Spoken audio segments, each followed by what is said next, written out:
এবার মুসলিমদের ধর্মীয় কাজেও বাধা দিচ্ছে ইসরায়েল। দেশটির জাতীয় নিরাপত্তা মন্ত্রী ইতামার বেন গাভির সরাসরি নির্দেশ দিয়েছেন মসজিদগুলোয় যেন কোনোভাবে লাউড স্পিকারে আজান দেয়া না হয়। শুধু নির্দেশ দিয়েই ক্ষান্ত হননি কট্টর ডানপন্থী এই নেতা।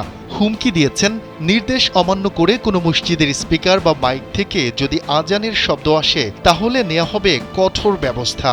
এক প্রতিবেদনে এই খবর জানিয়েছে ইসরায়েলি সংবাদ মাধ্যম টাইমস অব ইসরায়েল। প্রতিবেদনে বলা হয়, ইতামার বেন গাভির জানিয়েছেন, কোনো মসজিদের মাইক থেকে আজানের শব্দ ভেসে আসলে ইসরায়েলি পুলিশ সেই মসজিদে প্রবেশ করতে পারবে। প্রাথমিকভাবে সেখানকার মাইকগুলো জব্দ করবে তারা। প্রয়োজনে কঠোর ব্যবস্থা গ্রহণেরও ইঙ্গিত দেন ইতামার বেন গাভির। তবে ইসরায়েলের বিরোধী দলীয় নেতারা বেন গাভিরের এই অন্যায্য নির্দেশের তীব্র প্রতিবাদ করেছেন। লেবার পার্টির গিলাদ কারিফ মাইক্রো ব্লগিং সাইট এক্সে লিখেছেন, বেন গাভির ইসরায়েলের নিরাপত্তাকে হুমকির মুখে ফেলছেন।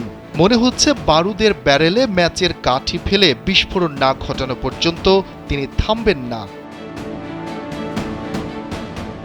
অপর এক রাজনৈতিক দল হাদেস টাআলের নেতা আহমেদ তিবিও এই নিষেধাজ্ঞার কঠোর নিন্দা জানিয়েছেন।